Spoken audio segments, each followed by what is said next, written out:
Hey, good afternoon or good evening, everyone. Thanks so much for joining us today. We'll get started in just a couple minutes. We'll allow a few more people to join before we get started, but just wanted to welcome everyone. If you haven't yet, please introduce yourself in the chat. We always love to see who's joining us, and I see lots of familiar names, which is wonderful. Thanks so much for joining us each month.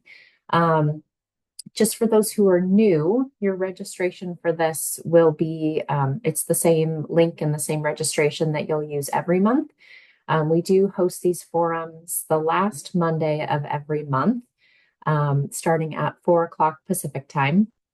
Sometimes that shifts depending on holidays and things like that, but for the most part, we are here at the last Monday of the month, and would welcome you to join us each of the future community forums coming up. So again, we'll get started in just a minute or two. I want to give some more people a chance to join. And if you haven't yet, please introduce yourself in the chat and where you're joining from, or what motivated you to join today.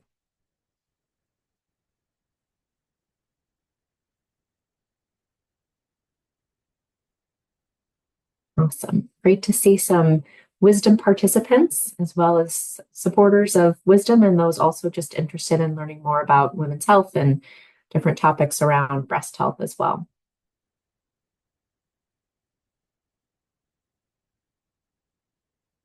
Okay.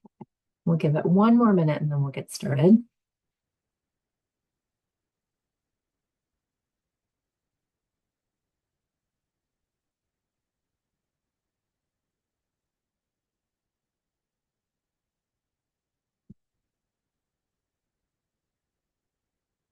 All right, we have a few people from California, Nevada,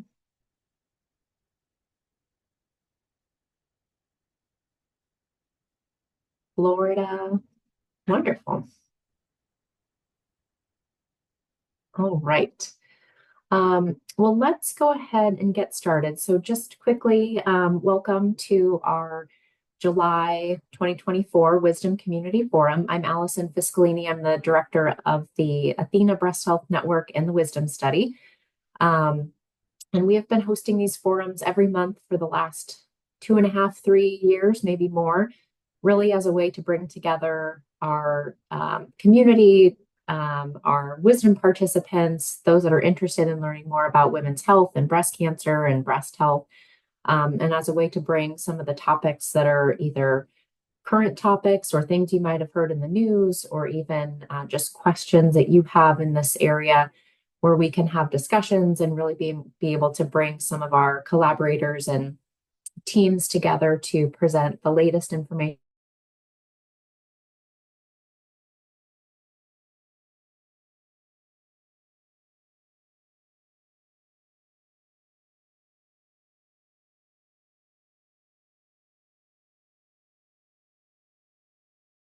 you want to see if there's something that's not clear that we can explain a little bit better. So do send your questions in the chat or raise your hand. We'll have some time at the end for Q&A as well, but don't hesitate to ask those questions. And if you're not speaking, if you could please mute yourself, then we can hear our speaker as clearly as possible.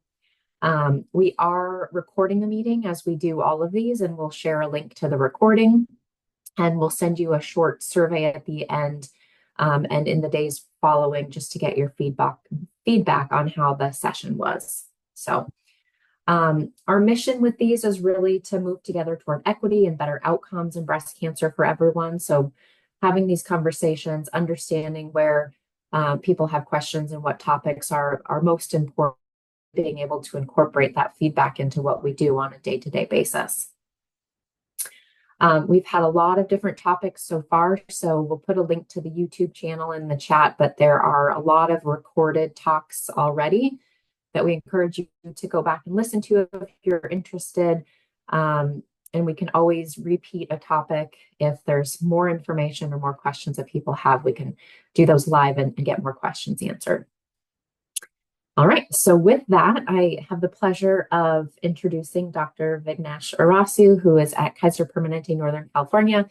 And we have worked very closely with Vignesh for several years. And actually, Vignesh did a lot of his training here at UCSF, and has worked very closely with a lot of the investigators on the team that are part of Wisdom, and excitingly will be part of a new project coming up with the Wisdom study as well. So he is a research scientist at Kaiser Permanente, Northern California, and a practicing radiologist. And so we'll be able to hear about his work, specifically in artificial intelligence mammography in the Kaiser Permanente population, but also just a background on what this field is and how it's evolving. So with that, Vignesh, I can either pass you the ball or I have your slides up either way. Hi, everybody. Can you hear me, by the way? Mm-hmm. Okay, great. How about I can just take over? Yep, there you go. Well, thanks everybody for coming. And let me make sure you guys can see my slides. Yeah. Yeah. Great. Okay.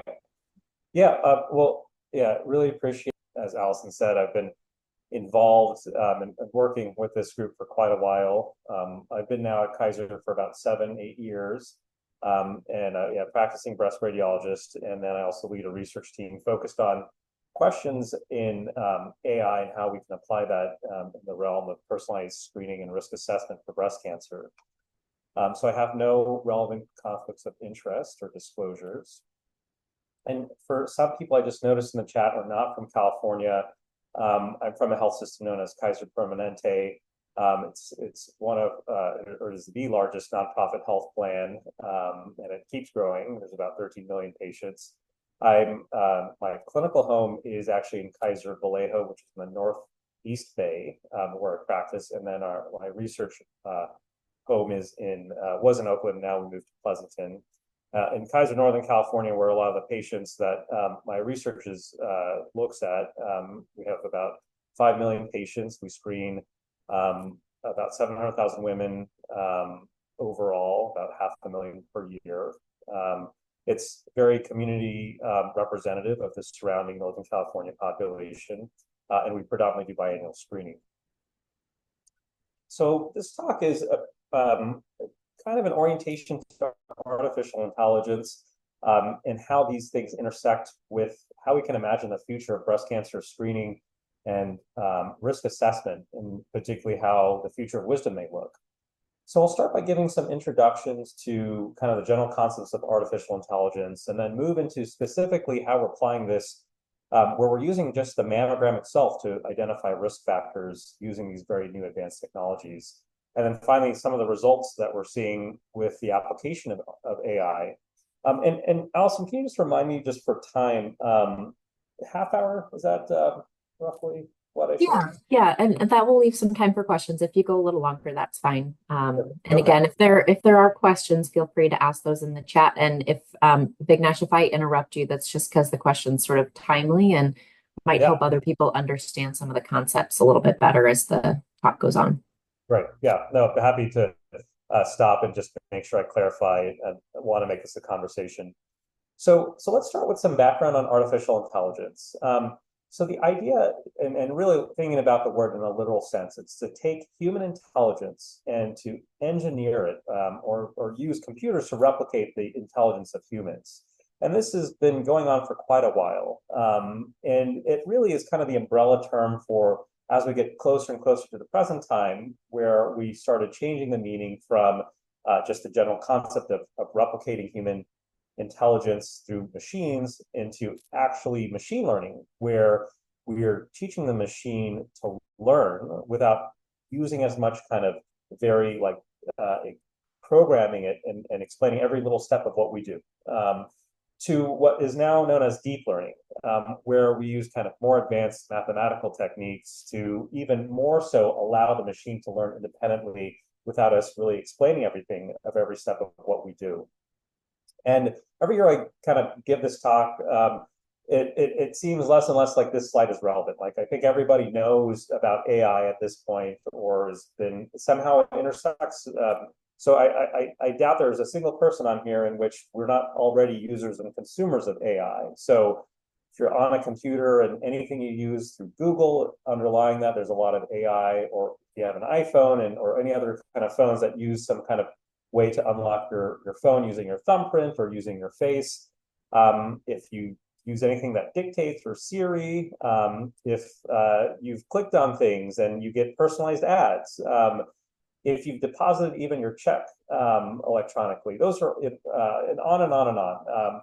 And so really we're every year or every day, the level in which AI is part of our life, and we stop calling it AI, but it's actually just part of what we're already doing, just better, is becoming more of a reality. And in healthcare specifically, this is also kind of becoming more and more, although healthcare tends to be the slowest to really adopt and incorporate AI, it's just as quickly kind of getting taken over by this tidal wave of this innovation. So I want to distinguish again what kind of older forms of artificial intelligence and machine learning were versus what is kind of the current form of what we call deep learning. And as I said, it's to replicate what we're doing. And so let's take a sort of totally different example outside of breast cancer. Let's take, for example, predicting if somebody has a heart attack. And for the longest time, whenever anybody gets like an EKG, which is one of the common diagnostic tests we use to work up chest pain, oftentimes you may not even notice, but on your EKG itself in the top corner, there is actually a printout where the computer itself analyzes the EKG and gives the doctor additional information to help actually analyze and diagnose what's on the EKG. And that was based off really kind of pinpointing, okay, what's the shape of the curve? The ST elevation is like the common kind of worrisome heart attack. And so defining, okay, where on the tracing that you see that, and then really saying, okay, down to the second, really kind of being explicit with your rules and describing, okay, this is what it should look like. This is how my eye looks at it. Let's really code out all these different aspects in a really explicit way. And that's what traditional machine learning is. And we created that all those rules, and then we pass in these EKGs, and then we get out, okay, does this person have a heart attack or not? And deep learning is where we instead don't even create the rules, but we instead feed it tons of EKGs, and we allow it to know on the other end, do these patients have heart attacks? And we put all that into this kind of black box that we call a neural network, where there's many different types of architectures, but deep learning is kind of like the broad term that's being used for a lot of this new AI technology when we talk about AI. And essentially what happens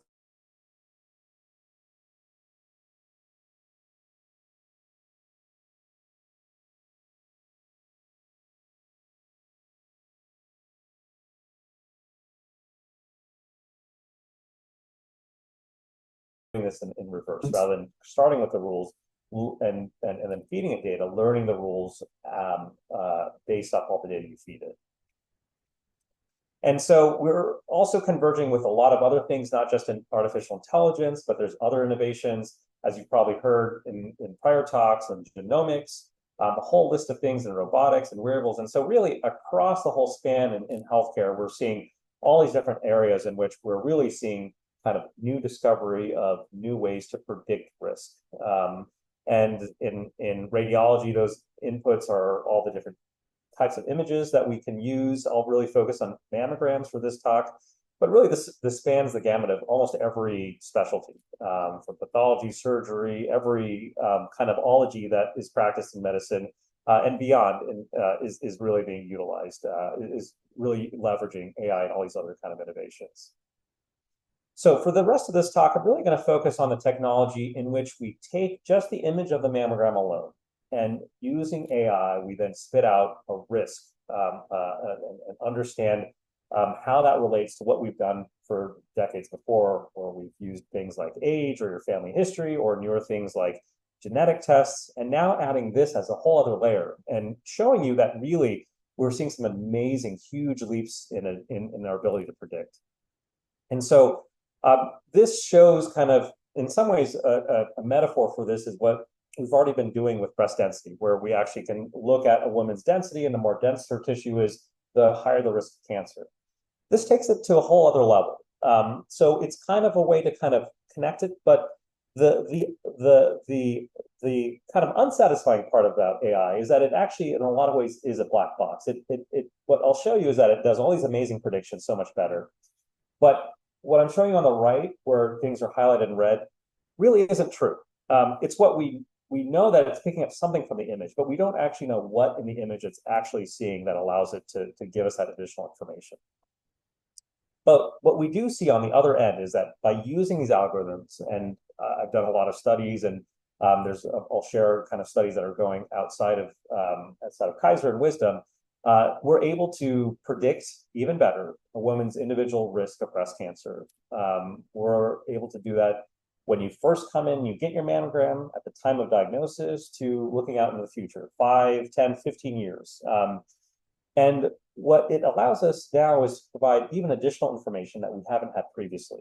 It's accurate, it's very efficient, and it's scalable.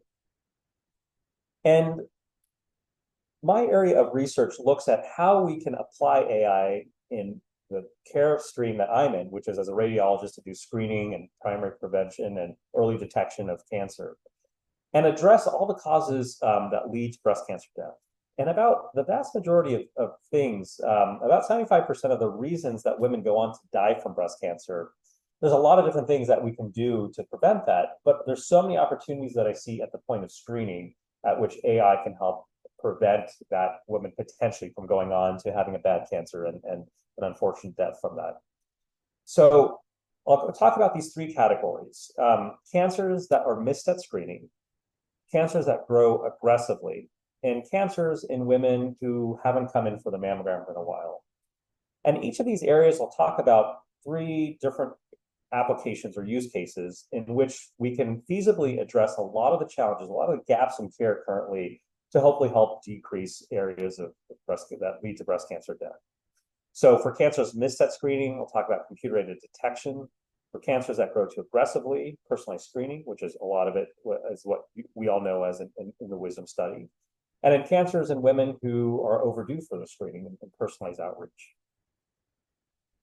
And the concept of how I envision this future state and what I'm actively building in Kaiser and what I hope to bring to Wisdom is that every woman who has a mammogram, we apply an algorithm, an artificial intelligence algorithm, that essentially add additional risk information above and beyond what we already know. And so for women who we see a high risk at the point of care, we integrate that in computer-aided detection to help the radiologist find cancers, and so we can lead to early detection. But also for women in which the mammogram is quote unquote negative, that we further can find information that we can personalize for screening and do this using the image on top of our additional information we get. And when for situations like COVID or all the other things that can kind of interrupt life and screening, that when women start becoming overdue for screening, we really make sure that we outreach to those women, make sure that those women come in. So I'm going to start and go through each of these different buckets: computer detection, personalized screening, and outreach, and show you examples of how we're utilizing AI and applying it and studying it to actually create this future care and looking again beyond what we may be used to in screening, but really at every phase of care when a woman intersects with getting a mammogram. So just to kind of review, I'm sure this is really well understood by a lot of the patients on this call, but just to make sure we cover it, every time a woman gets a screening mammogram, if it's abnormal, she's recalled in for a diagnostic appointment, or she sees a doctor like myself. We do further either mammogram and or ultrasound, and if that's furtherly abnormal, we do a biopsy, and that's where we find cancer. And in the case of computer detection, what we're trying to help improve upon is we don't find every cancer that might be there in the mammogram. There's a lot of ways that we may miss this. So one might be the mammogram may not just be, it's not a perfect instrument. And so there's a lot of mammograms, especially with women with denser tissues, even with other advanced technology like tomosynthesis, or even with things like contrast techniques like MRI or contrast enhanced mammograms, screening ultrasound, whatever. No test is perfect. And in this case, a woman who had a screening mammogram in which we quote unquote thought it was negative.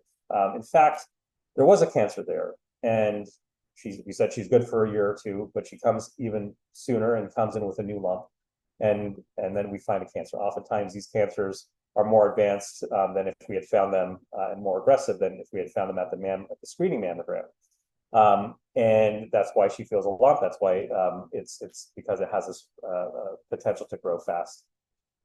And by using AI, the hope is that on this level of computer detection that we can try to intervene and prevent that woman and help the radiologist or help the system identify these women at higher risk. And about half the cancers are truly occult, where the mammogram is just not sufficient. So identifying those women in which we should do additional supplementary imaging is an important aspect. But half the cancers could potentially just be that show up kind of in the interval between screening mammograms and may be missed by a radiologist. And this is from human factors, or there's a whole range of experience or expertise of who's actually reading your mammogram. And so this graph shows kind of national statistics when we look at how good a radiologist is at finding cancers. Some radiologists are really good and are on the right of that curve, and some are not so good and are on the left of the curve. And any given day, I might be on one part of this curve or the other. And so this is really, I think, a function of humans, and this can apply across any range of specialties and diagnostic tests. This is just kind of a part and parcel of how we currently practice medicine.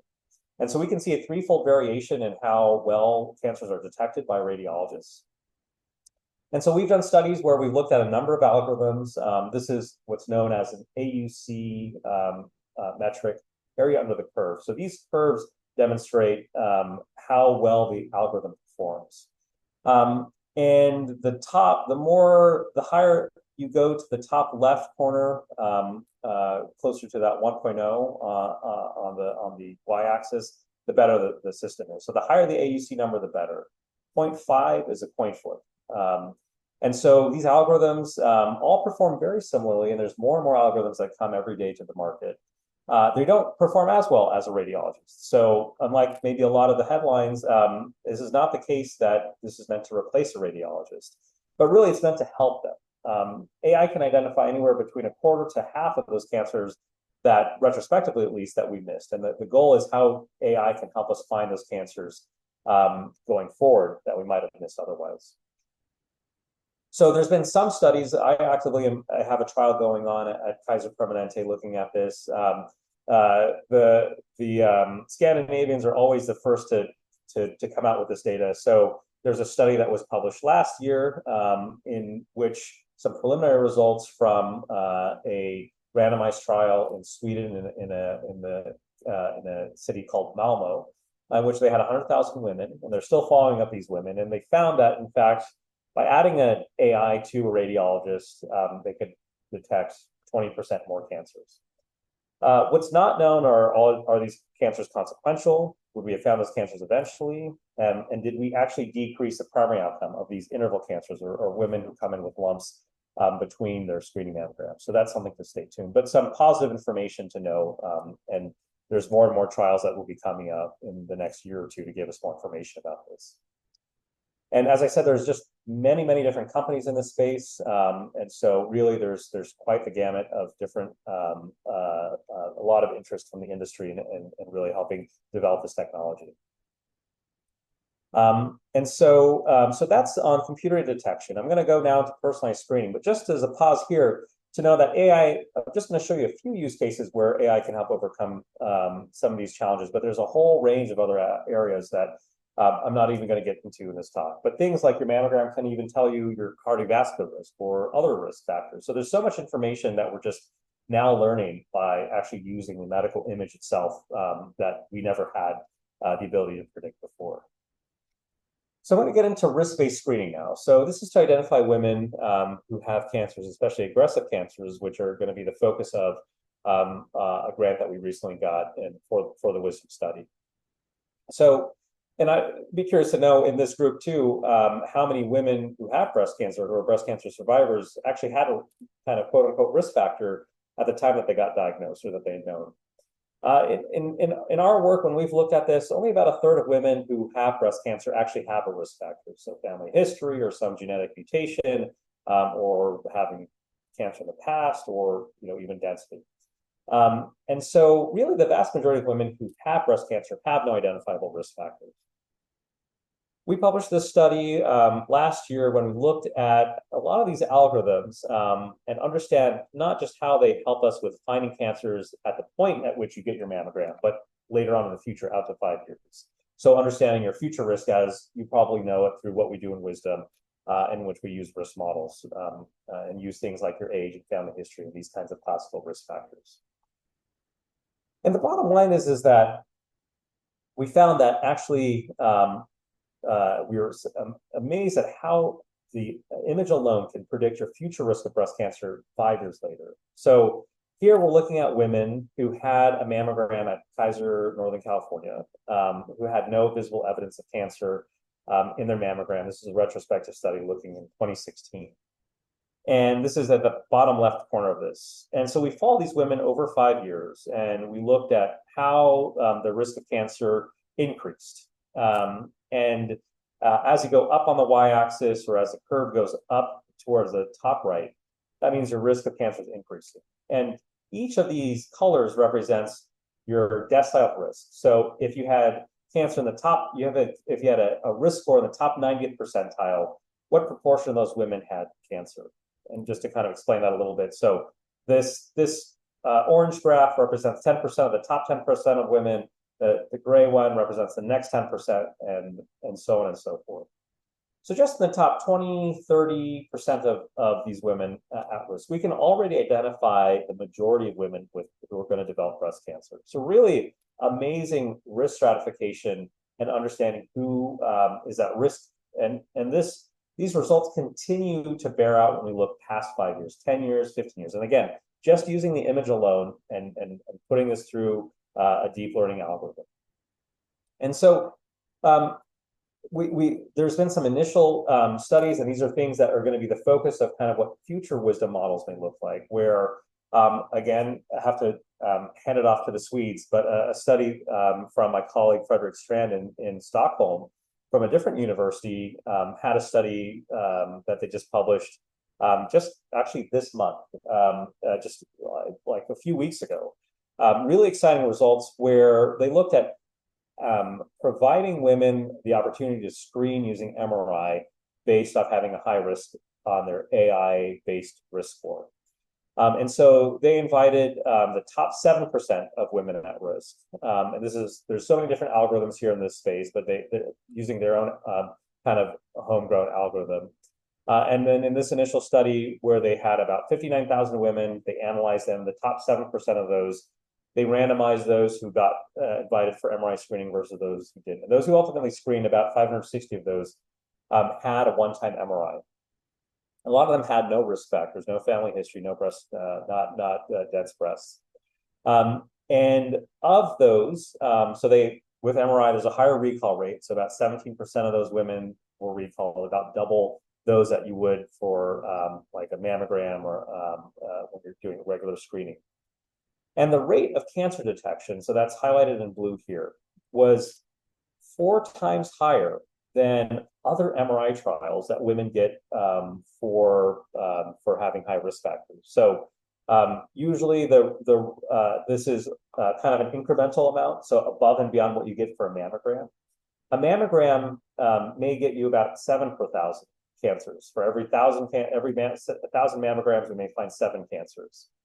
So by concentrating and understanding those women who have the highest, amazing leaps above and beyond what we did before when we used risk factors for identifying women who need MRI screening, and potentially giving us some insights of if we incorporated AI and identify those women who would be at highest risk, how much more powerful we could actually identify those women who may have breast cancer. The big question is, of these women, how many of them were actually going to be interval cancers? We know from prior studies like that use density or just use even average risk women, the interval cancer rate can be decreased quite a bit, almost to completely nullify it. And so what we don't know yet is, of these women in this trial, what percentage of them will have a cancer, a lump that they form after this MRI in about 2 years. And so we should expect those results sometime next year.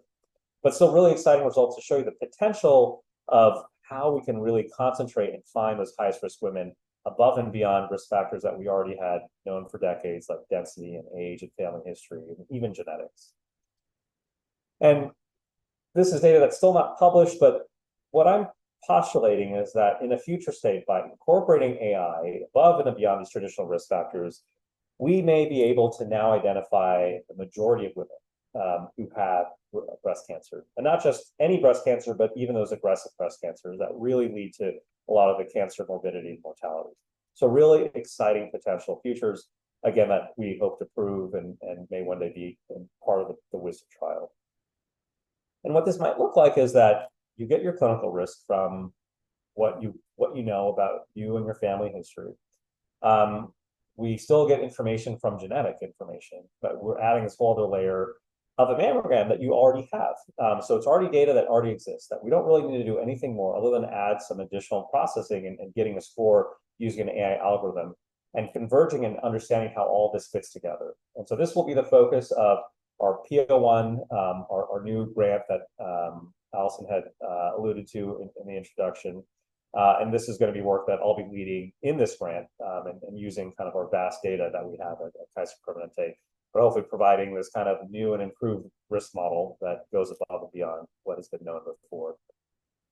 Okay, so and how I see this, this is a graph just showing you how far we've come. We started doing these kind of risk model predictions back in the late 80s using the Gale model. And this is a graph showing you over time, over the decades, and the y-axis is showing you that AUC metric, where 0.5 again is a coin flip, and as you go up higher, 1 is perfect prediction. How far we've come along. So for decades, we really had in the orange, using clinical risk models, again, your age, your family history, and all these other things like your breast density, really had a tough time really improving upon that. And then as we added in the green, the polygenic risk, we started seeing some improvement. And here you can see the current wisdom model in around an AUC like 0.65. But now we're seeing in kind of initial results and results that we've published on too, how adding AI, now the combination of things can really accelerate our ability to predict above and beyond what we've been able to do in the past. So really, I think an exciting future to come. The last thing I want to talk about is how we use AI for women who are overdue for screening. This is not really something that is often spoken about, but really came to the front during shelter in place in COVID, where we had a lot of women stop screening, and then all of a sudden we had to reopen everything, and then trying to get everybody back in, get everybody in on time, getting an appointment. But just in general, always we've had 20% of women, 10% of women at any given time not screened. And about a third of the women who die from breast cancer occur in women who don't screen or screen within kind of the recommended intervals of at least every 2 years. Now, there's probably a lot of other factors that come into play, why they have issues with screening, probably also kind of go downstream to if they get diagnosed with cancer, their access issues that they may have, or other kind of aspects related to being able to be fully taken care of or being able to have access to all the different aspects of care once they get diagnosed.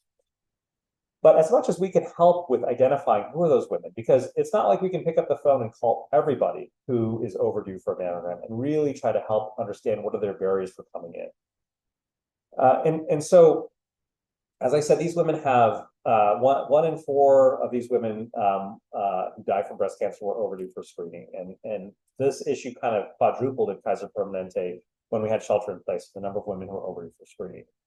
And so what we found was we can't, again, we wish we could have a way to really kind of have that really high touch way of trying to make sure we can understand and help every woman get in on time and make sure they get on time. But really using AI here to understand who's at highest risk and who we can really focus those critical resources to make sure that we get them in and really kind of have a wraparound service.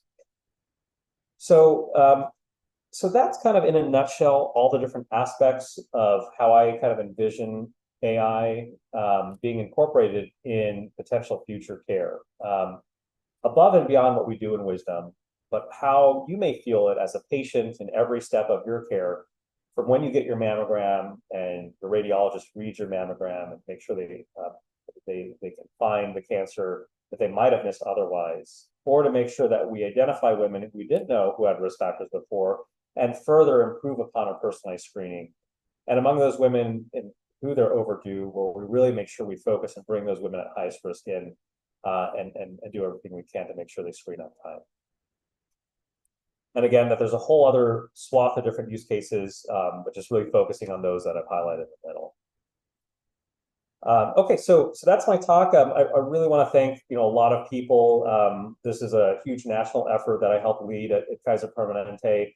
But as Allison said, I spent over a decade at UCSF and have so many great mentors and collaborators there, starting with Laura Esserman, Noah Hilton, and on and on and on. And this work is supported by a lot of internal funding from Kaiser Permanente, as well as federal funding from the NIH.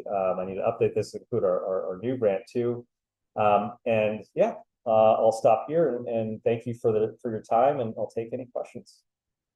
Great. Thank you so much. There's one question in the chat that says, seems as if AI only helps with or helps more with MRI screening. What will it take to get better detection results with AI? Great question. So, and let me make sure, let's see, is this still screen sharing? Even though I went out of slideshow? It's big, but it's not full okay. Screen. Yeah. But you can see the slides, right? Is that? Yeah. Okay. So yeah, so it helps us with understanding who needs MRI, but also who needs additional screening that may be, let's say, screening annually versus biannually, or who could wait to screen. So it really gives us the full gamut of risk from high risk to very low risk. It does also help us with the mammogram. So the technology was really starting off with computer-aided detection, kind of the primary focus that you'll see in a lot of avenues. So actually helping with the radiologist finding who has cancer on their mammogram. So it helps in kind of many phases of care, both in, if I make sure I understood that question correctly, both in understanding who needs mammograms and what further things you need to do with the mammogram, but also with understanding who needs more mammograms more frequently, or when they should start, or if they need things like supplementary screening like MRI, but also other things like contrast enhanced mammography or even ultrasound. And then one question that we've gotten from study participants in the past is that it's been noted that they've been offered an add-on of AI at some of the radiology facilities, and it's something they would, have been asked to pay out of pocket for. Is that something people should be signing up to do? Is it ready for prime time? Is it worth the cost?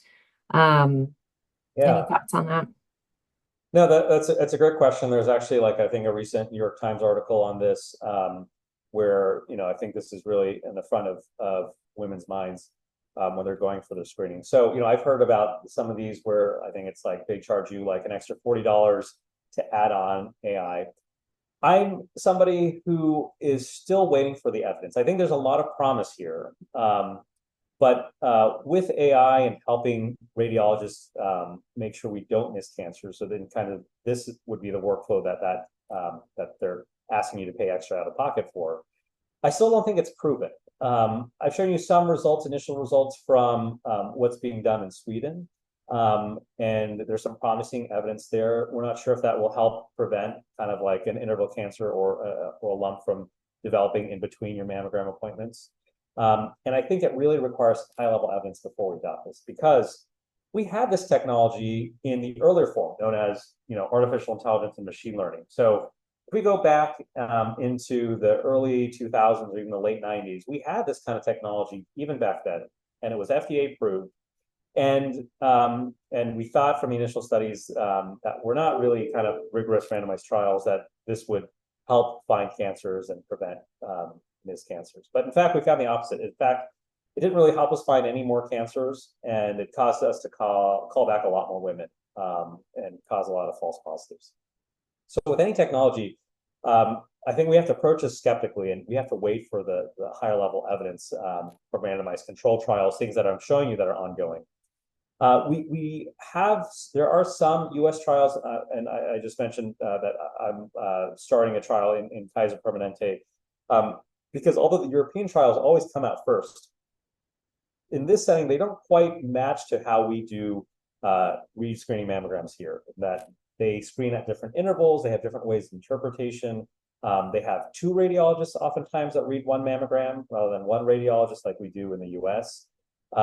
And so although there's some initial results that I showed you that are really kind of positive, showing 20% improvement of cancer detection rate, hopefully less interval cancers or less bad cancers, I still think the jury's out. And I would say it's not yet worth paying until we really know what it actually does.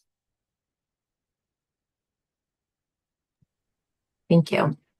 And I think you mentioned this too, in terms of what it takes to even have AI run on a mammogram. So if you say got your mammograms in a community facility and you wanted to have AI, could you take a CD with your images, which is usually how they share them between facilities now, or is there a special type of image that's needed, like one that hasn't been saved in a certain way that loses some of the integrity of the image? Yeah, great question. So mammograms, any mammogram now can be used for the most part, any digital mammogram, and also tomosynthesis. So I'm kind of just talking about mammogram generally, but including the newer 3D mammograms like tomosynthesis. And so anybody who has an image, it can be technically used for processing. And for it to be used by your radiologist wherever you get your screening, that depends on your screening center. So as I said, the jury's still out if these technologies really can help us. There's a lot of different technologies, a lot of variability with them. So we don't know yet. And then to actually say, okay, can I get my future risk produced? That's going to be the next phase of what we're trying to figure out and solve in Wisdom. There's not yet kind of a one-stop shop to let you know what your AI-based risk is. And so it's feasible. In some ways, it may be cheaper than doing like a genetic test, or maybe faster or better, or definitely is probably better than if you don't know if using your kind of classical clinical risk factors. But right now, we still don't have kind of the proper infrastructure. And I'm hoping that as more and more results come out, that more women ask for their risk information, that there's more of an impetus for that to be provided. Kind of the key result of this study that I published last year that really was to show that mammograms that are just trained to diagnose your cancer at the time in which you get your mammogram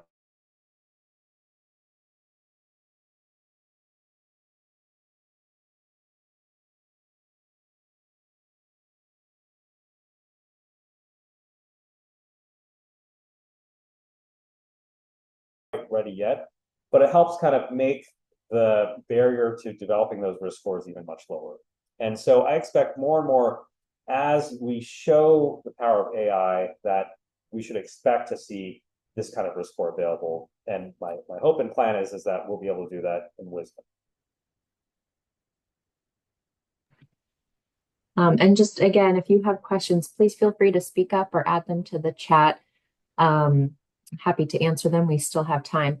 One question that I had is around either training the AI or even having it evaluate your single time point mammogram. Is it comparing it to this huge massive data set that's been trained on every other person's mammogram, or is it more specific to your specific history? Does that make sense? So is it trained more broadly or more historically on your own experience? Yeah, so it is trained more broadly on prior mammograms. So it's taking all the data from hundreds of thousands of mammograms from women knowing who got cancer and who didn't, from a whole swath of different areas. Some you can imagine come from just one center, like in a lot of these companies came out of Europe and used European women, but some more and more using mammograms from all over the world. And so that's what it's based on. What we're actually finding is I didn't add this slide in here, but in terms of there's some concerns with AI that there may be some hidden biases here with understanding whether a woman where the data is trained on women who may not look like you or come from a different kind of place. will that actually predict in a fair, unbiased way?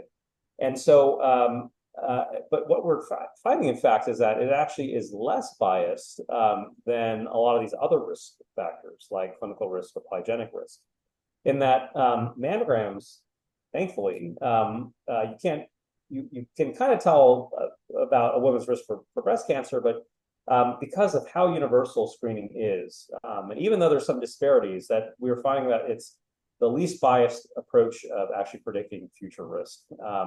Whereas, for example, polygenic risk, a lot of this risk information comes from European women or white women, and so and because of how it's so tied to a woman's ancestry, there's much more differences in risk prediction using that. Where if the African American women were to get a polygenic risk, and we're improving that more and more, but there may be more disparities there. And also with clinical risk models that have been even older still, although those are all improving and disparities are reducing, we're finding that AI has the least biased risk prediction. Sorry, I took that further, but just one other additional thing that I wanted to add in there. Great. Okay. And then one other question, will AI reduce false positives and callbacks? Great question. So that's a potential, but that again is unproven. And so on one level, you can give a radiologist confidence that this woman has a high risk of cancer. On the other level, you can give a radiologist a high degree of confidence that this woman doesn't have cancer.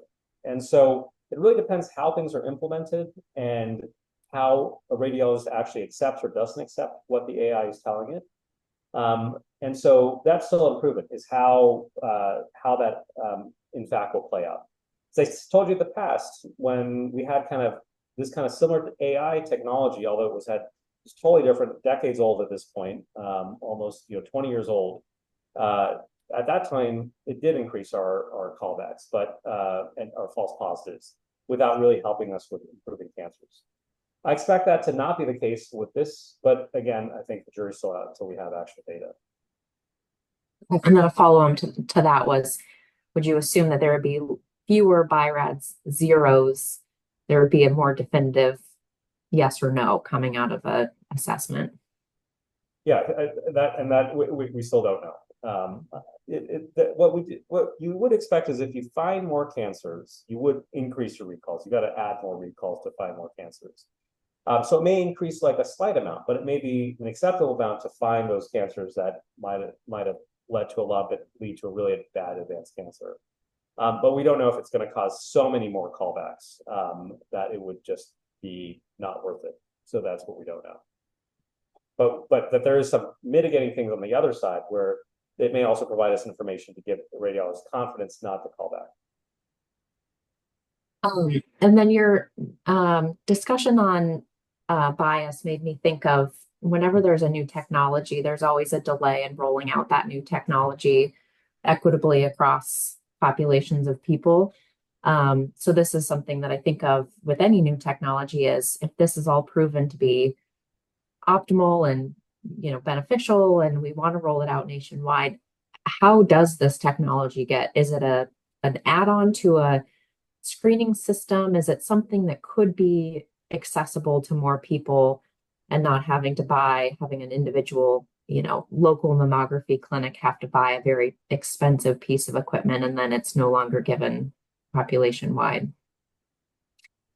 Yeah, so that's a great question. I think that deployment is still based around radiology centers. And until we can create tools that enable systems that can allow this portability of images. So you can imagine just like your iPhone, your pictures are in the cloud, that if your mammograms can exist in the cloud, that could also be kind of processed. And I know these kind of companies are around, or I'm not sure what the current status of those, but we could conceive of that as being one way in which this could exist. More and more, all these different algorithms are becoming a part of many different aspects of radiology workflow. And so I sort of feel likely that the most common area where we'll get this information will be through the radiology center. And so and that the complication of adding this AI thing is becoming easier and easier. When you look at like the technology that we as radiologists now adopt to read mammograms or look at your images, that's now becoming just a very common thing that AI is just part and parcel of the actual interpretation system that we use. And from that, just also giving you risk information, things like that. And then there's another question. It's asking, so there's an inherent bias as the radiologist has to accept that the AI is giving a more accurate result. Is there a decision that radiologist is making? Yeah, so that's a great question. So with all of this, there's always potential bias. So there could be, so I'll tell you, like with the trial that we're running right now. So most of the time, AI will flag something we'll disagree with, because we independently make our own judgment and we decide. And if we accepted everything that AI had told us, we'd really inflate the false positives. So most of the time when AI is telling us in this computer detection, we're actually disagreeing with. And it's important that we think of this as an augmentation of our ability to find and detect cancers, not a replacement. And so there's a bias in both directions. There's a bias to say, okay, this is giving me negative results. I at some level can understand this is imperfect technology, and I can tell because I can look at your priors going back further. I can understand more about your history, or there's other information I know that I can make, and I can make assessments that AI doesn't yet have access to. So priors is one thing where AI is starting to now have access to your priors. So that's a huge area. On the flip side, is that, yeah, this is a new technology. There's some promising results, and it circles something on your mammogram. And, I'm kind of it makes my job easier, and I can feel more confident that, okay, there's something here that I don't want to miss. And so on the flip side, you may have some reliance on it that may not have been good. And that's where you can get false positives and things like that. So I think with any new technology, there is always a potential. There's not any new technology or any new diagnostic or anything where it's just where there isn't some potential downsides. There's always going to, but it's really the balance of those two things is what we have to focus on and understand. What is the net benefit here? Hey, Vignesh, it's Laura. Do you think though over time that it might be able to help us maybe avoid, things like amorphous calcifications? I mean, can it help us learn which things we really should be leaving alone, or as we start to think about low-grade DCIS as something that's a risk factor?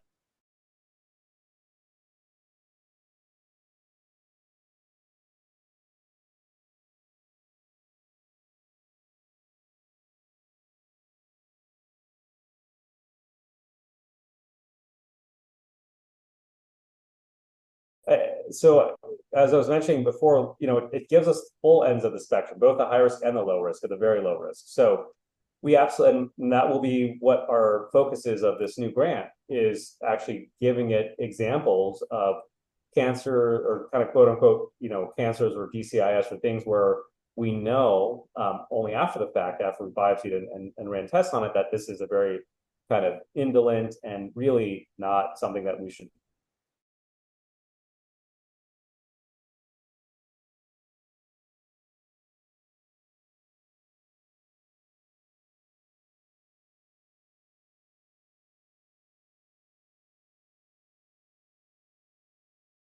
um,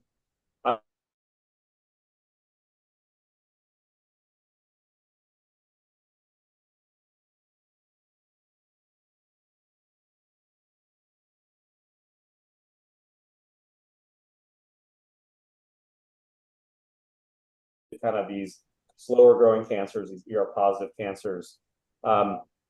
With AI prediction, we're not finding that there's a predominant higher prediction of early stage hormone positive cancers, but in fact, actually similar to the distribution overall of all the cancers. So it's not doing a worse job of overdiagnosis. It's doing The same. better. Yeah, but we could maybe train it to do better. That's what we hope. Right.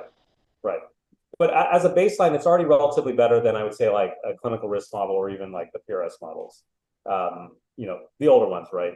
The older ones, but not the ear negative ones, the right, fast growing ones. Yeah. right. Or we haven't compared those yet. Actually, it may be. I mean, based off like the area under the curve, they may actually be better still, even for like the advanced cancers. But I think we'll really be able to demonstrate that with this new brand. Hope so. That's the master plan. It is. One other question I was just thinking of, like risk reducing either procedures or interventions, whether that's a risk reducing medication or surgery, those types of things. So I think that's where that top part of that Venn diagram of the clinical factors come into play, correct? Like everything still plays a role. It's not like AI is taking all of this over. No, It's complementing it. Correct, right. Yeah, there's no reason to throw out good information we already have. It's just adding more to the pie. So how I think about it is that we know we still only know a minority of women who go on to have breast cancer. We're just filling in that pie of how many women who go on to have breast cancer have risk factors.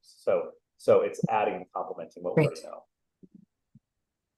know. Okay, and then another question, how much of the adaptive training is being done with human-driven analysis?